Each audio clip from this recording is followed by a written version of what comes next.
Hello, you guys, and welcome back to Books by Brit TV. I'm your host, Brit, and yay! Y'all, today I'm gonna just do a quick book haul for y'all. What I had planned to do, I am on vacation for the next 2 weeks, and I had planned to be at the beach every day. Like, I just really wanted to soak up some sun at the beach, but I wanted to come during the week because, you know, I live in Florida, so everybody flocks down here all the time, and I wanted to go to the beach during the week so that I could actually have, you know, not have to fight for parking, give me a good spot on the beach, and just have me a good old time without being overcrowded at the beach. But unfortunately, like I said, you know, I live in a sunshine state, which means it rains every damn day in the month of July. So I am over here at Cypress Beach instead, which I did get out to walk on the beach, but it's too wet for me to actually sit down or anything. So I said I'll just record a little something in my car, whatever. So annoying, y'all. I wanted to lay in that sun, soak up some of that vitamin D, you know, put my feet in the water, whatever. And then also we have red tide going on here, right? And I don't really know too much about red tide other than that, you know, sea life and marine life washes ashore dead, and it lasts for like 2 or 3 weeks. I don't really know too much about what caused it or anything like that. So even with it, I more than likely couldn't have gotten into the water this week anyway. Whatever. But anyway, y'all, we're gonna do a quick book haul real quick. Yay! And the first book we are going to do, so these books that I'm reading right now, actually, right? And the first one is A Song for You, My Life with Whitney Houston by Robyn Crawford. And I actually bought it at Target. So far it's good. I do have a lot of thoughts. I'm gonna definitely be reviewing this book or whatever, but so far it's really good. And it says, Whitney Houston is as big a superstar as the music has ever known. She exploded on the scene in 1985 with her debut album and spent the next 2 decades dominating the charts and capturing the hearts of fans around the world. One person was there by her side through it all, her best friend, Robyn Crawford. In A Song for You, with warm candor and an impressive recall of detail, Robyn finally tells her story. She describes the two meeting as teenagers in the 1980s and how their lives and friendship evolved as Whitney recorded her first album and Robyn pursued her promising Division I. That's what D1 means. Basketball career. Together, the two navigated often challenging families, great loves, and painful losses, always supporting each other with laughter and friendship. Deeply personal, honest, and vital, A Song for You provides an understanding of the complex life of Whitney Houston. Finally, the person who knew her best sets the record straight. After a long career in the music industry, Robyn Crawford is now focused on mental and physical wellness and writing. She lives in New Jersey with her wife and children. Like I said, y'all, this book is really good so far, but I do have a couple of things that I'm gonna get into. I'm not gonna get into in this video, but yeah, it's really good. Y'all heard me mention this next book. I started reading it, and like 20 or maybe 11 pages into the book originally, I just sat it down. I don't know why I sat it down, y'all. I just sat it down and said I'll finish it later.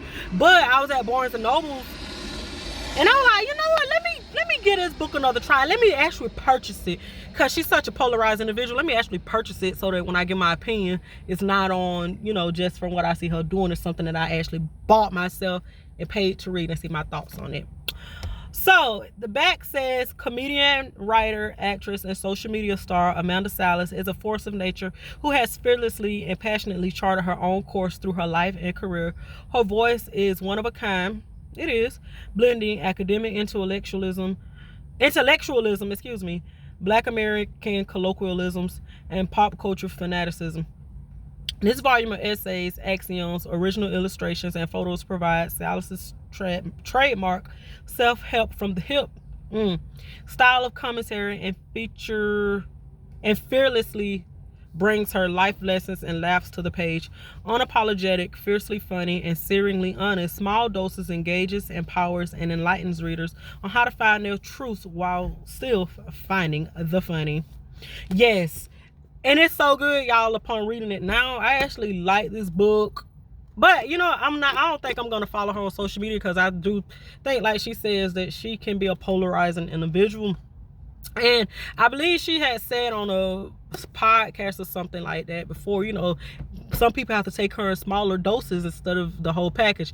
And yeah, So I think that's probably best that I don't follow her on social media. Which brings me to my next point about, you know, your favorites or our favorites or people who we consume media and content from being on social media.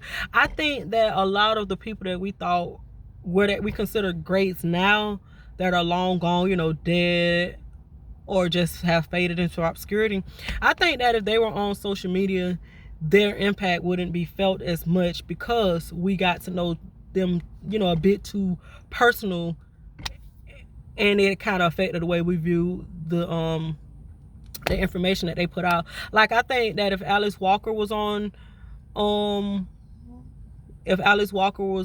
Twitter back during the Color Purple time, I don't think the Color Purple would be as impactful as it is now. And that's the same with Patricia Highsmith, the author of the Ripley series, The Talented Mr. Ripley. I think that, you know, her books wouldn't be as legendary as they are now if she was on there, because I've heard that she said some crazy things, but, you know, I said I'm not even going to take my time to look it up because then it's going to deter me from reading the books even more. But there's that. The next book, y'all, my cousin Tuki, she been on to me about reading these next 2 books for the longest, and she actually bought them, and I said, girl, let me borrow these books so I can read them. And I haven't started reading these 2 yet. I'm reading the first 2 books that I just showed y'all, and another book I'm gonna do next, but I haven't started reading them yet. But I think I might start reading them tonight. And they are by Patricia. Both of them are by Patricia Vaughn, and the first one is called Shadows on the Bayou. And it says that, oh, y'all, my new glasses will be in next week, and I cannot not wait, y'all. So it says, a young woman of color in 1800s French New Orleans had one destiny: to become the mistress of a rich Creole gentleman. For Sylvia DuPont, her exquisite beauty was a curse. She attracted males like moths to a flame. She was perfection, but her comeliness brought her only despair. Although none of her ancestors were slaves, she was in bondage, for her fate was to be a man's amusement, never his wife. All too soon, one of the city's wealthiest, most sophisticated men offered a handsome sum for this customary arrangement. Sylvia had been willing to accept her fate until Justin Reynard crossed her path. His golden bronze skin made him forbidden. His kisses made him irresistible. Drawn to him like a bee to honey, she was compelled to join him in a tumultuous union and trade the luxurious life of the quadroon for the ecstasy of his passion. Ooh, girl, hell in that. But your girl ain't giving up no security for no wrestling. But the past, not so easily escaped, reached out to repossess her, destroying Justin's trust, and sweeping Sylvia into a desperate struggle between the chains of tradition and one glorious chance to love. I had to pause because I don't know why. Even I read Justin Reynard, I was thinking that his name was Jeffrey still. So when I saw Justin, I was like, wait a minute. Okay, y'all, this is probably good. My cousin been on me to read this book for like 10 years. Same as she's been on to me to read Duma Key, which I bought. I haven't read it yet, but I'm going to make sure I read it before the year out because I don't want it to be another 11 years of her getting on to me about reading this book. Y'all, there go another airplane.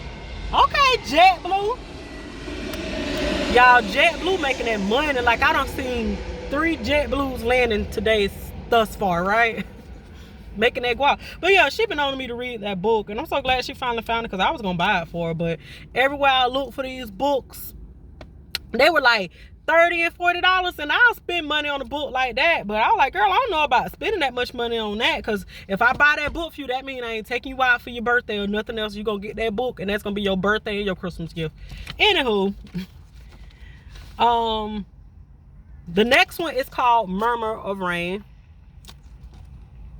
and it's, like I said, it's by Patricia Vaughn as well. And it says, for a young woman with limited marriage prospects, Paris in the 1890s was hardly an easy place to survive. But Lauren Dufort, headstrong, lovely, and bursting with life, could rely on her exquisite gift as a pianist to sustain herself.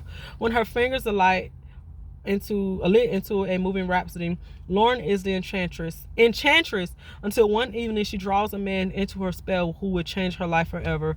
Cultured, enigmatic, strong, and sensuous as a panther, Roget de Martier sends Lauren into a furious tumult of passion, introducing her to an exotic world far across the sea.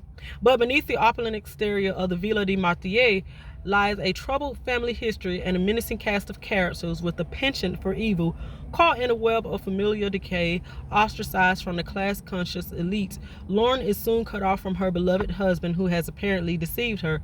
Unable to abandon so powerful a love, Lauren vows to conquer the demons that haunt her husband and reclaim the passion and the glory that is theirs alone.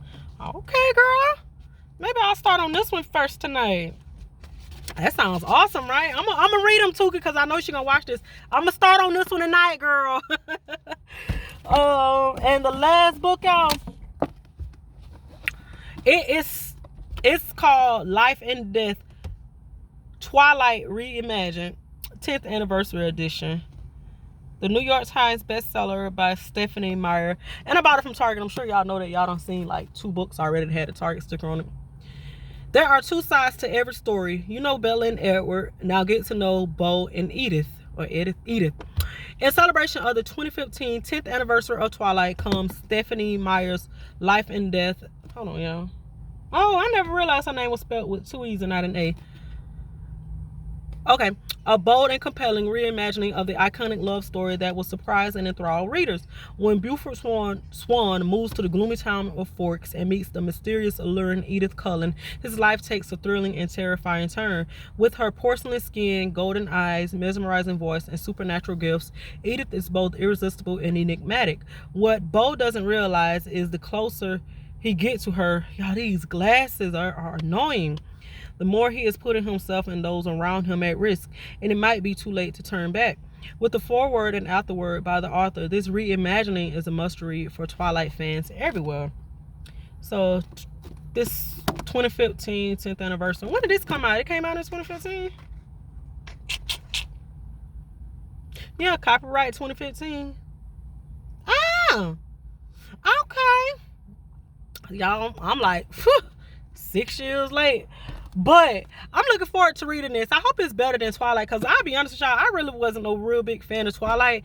And actually last year while I was sick, I binge watched the entire 5-movie Twilight series, 5-film Twilight series. And I read all the books, and I thought I would have a different perspective on Twilight, you know, now that I'm older. But I still don't like the whole series. But I'm looking forward to finishing this up. Like, I started on it, but I'm on like page, let me see, it's curled. I read the foreword. Yeah, I'm on page 7.